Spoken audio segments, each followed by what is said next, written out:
Hi everybody, so thanks for joining me again this afternoon. Our text for today is really just two verses, Romans 1, 16 and 17, and because it's so short, I thought I'd read it. So let me do that now. I'm reading from the ESV, which is the version I'll be using through our studies in Romans together.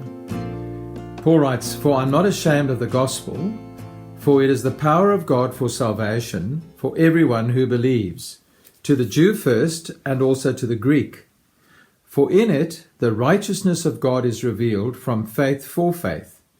As it is written, the righteous shall live by faith." Now this verse of Romans is often considered to be the theme verse of the whole letter. It certainly picks up the ideas that Paul develops in later chapters. For example, this idea of the righteousness of God, which Martin Luther so struggled with. For Luther, the phrase "the righteousness of God" was a real stumbling block.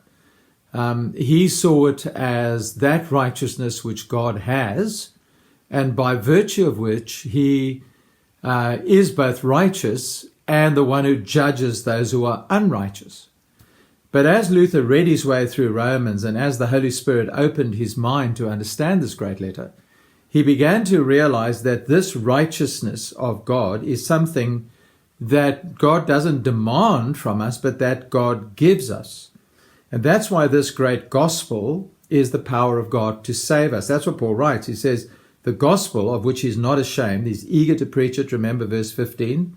The gospel of which he's not ashamed is God's powerful way of saving everyone who believes. Because in the gospel, a way is revealed for God both to be righteous and also to make us righteous. Isn't that an extraordinary thing?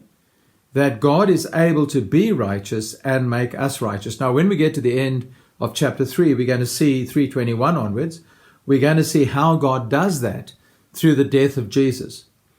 But yeah, at the beginning of the letter, Paul speaks about the righteousness of God, which the gospel makes known. And then he says it is from faith for faith, or from faith to faith, I think is how the NIV has it.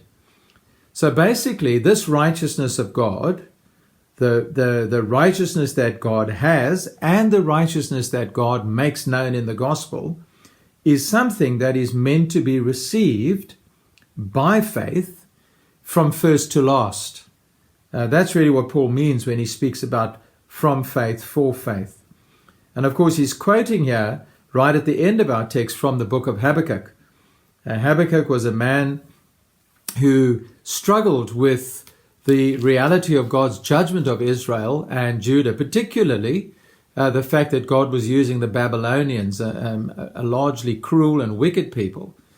And he was battling with God about that, and you can see this in the book of Habakkuk in the Old Testament. But at a key moment in his dealings with God, God explains to him that he is in control of this whole process. And Habakkuk begins to realize that the way to live, if you're going to live in a relationship with God, is by faith, by trusting in God. And so this letter of Romans begins from chapter 1, verse 18 onwards to speak about the fact that righteousness cannot be experienced in any other way than by faith. And then it goes on to talk about the great life in the Spirit that those who trust in God can have. So you could translate that last little phrase or render it, the righteous by faith shall live. And that's what we'll see in Romans, that Paul first of all explains how we can be right with God, righteousness, and then what the life of faith looks like. But that is something for tomorrow.